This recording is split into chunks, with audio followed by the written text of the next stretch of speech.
welcome back to the Exceed Business Channel. What do you get when you combine my 25 years of management consulting and C-suite experience with my love of history, mythology, literature, pop culture, and sports? You get the legendary Leadership Series. In this episode, we'll be exploring how to develop high-performing teams by digging into the background of one of the world's most influential thinkers, Sun Tzu.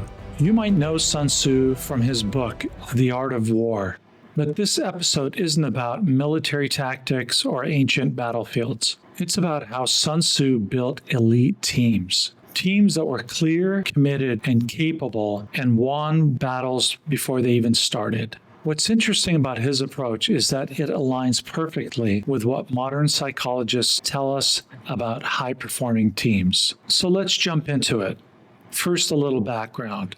Sun Tzu was a Chinese general, strategist, and philosopher who lived about the time of 544 to 496 BC, during a period known as the Warring States era. It was a time of political chaos, where rival kingdoms locked into almost constant conflict, each vying for dominance in a fractured landscape. He served in the state of Wu, and his reputation spread after he helped secure critical military victories that through brilliant, unconventional thinking. But he wasn't just a battlefield thinker. He was a systems thinker, a strategist of human behavior. His book, The Art of War, was not really about war, at least not in the traditional sense. It's about strategy, preparation, leadership, and discipline. Sun Tzu saw war as something to be avoided if and when possible, and only to be entered when you've already won in principle, by out-preparing, out-positioning, and out-thinking your opponent. Basically, only engage in war when you've already pre-won it. That mindset where success is engineered way in advance of execution is what made him timeless. His approach to leadership was calm, deliberate, and focused. He understood that performance wasn't about charisma or fear. It was about structure, clarity, and mutual commitment. Let me take you into one of the most telling moments of Sun Tzu's career. A story that feels more like a parable, but is rooted in his legendary approach to leadership. After being appointed as a general by the king of Wu, Sun Tzu was put to the test. The king wanted proof of his leadership theories, something more than just clever writing.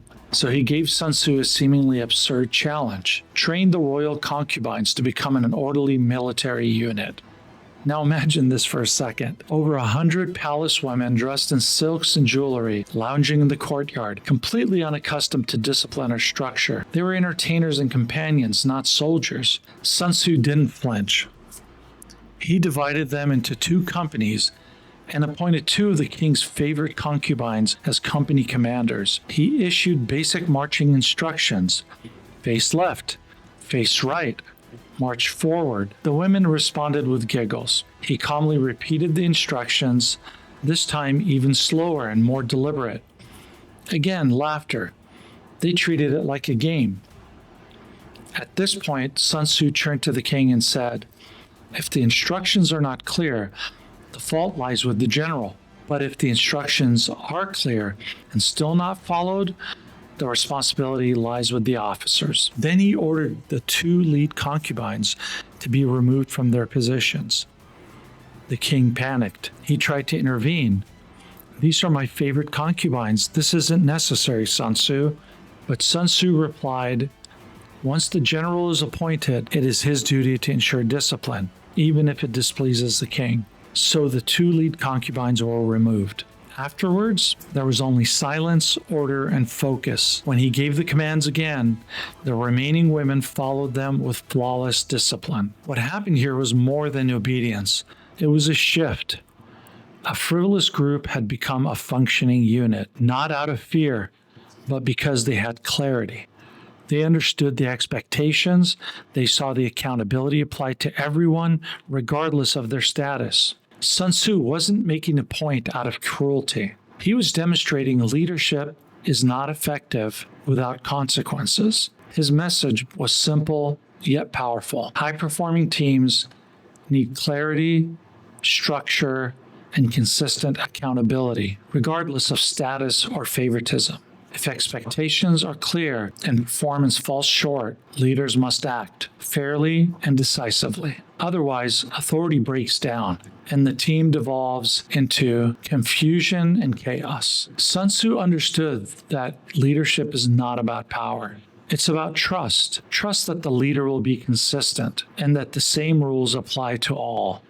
Okay, so how do we bring this to a modern, practical application?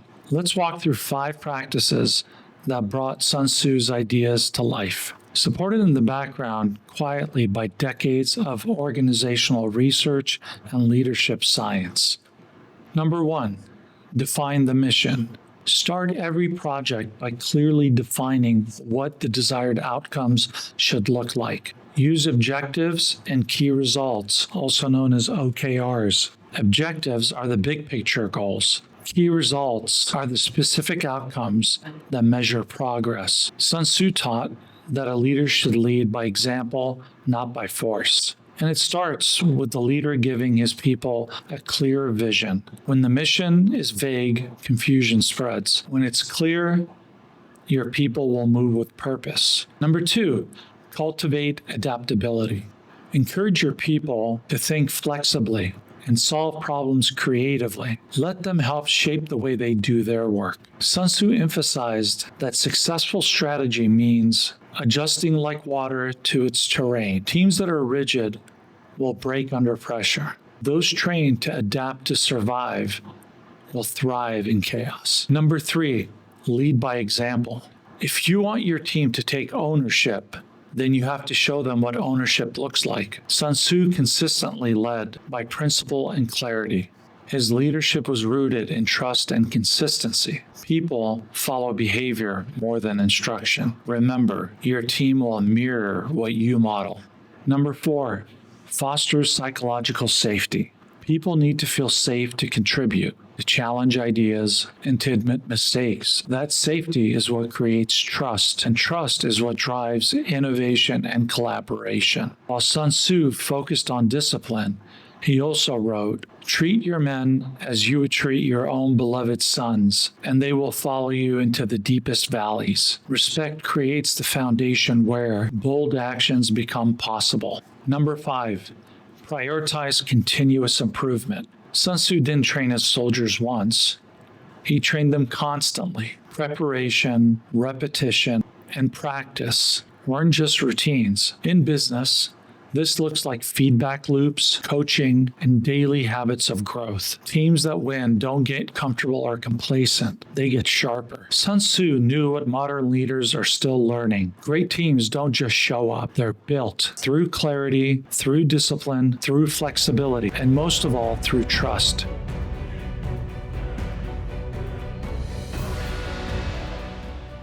At Exceed, we help companies do exactly that. We partner with companies to develop bold, adaptive leaders who can thrive in a world of complexity, competition, and nonstop change. Our leadership development programs and executive coaching solutions are designed to do more than just inspire. They deliver measurable growth, strategic alignment, and real transformation. Now, if this message resonated with you, don't just like and subscribe. Reach out.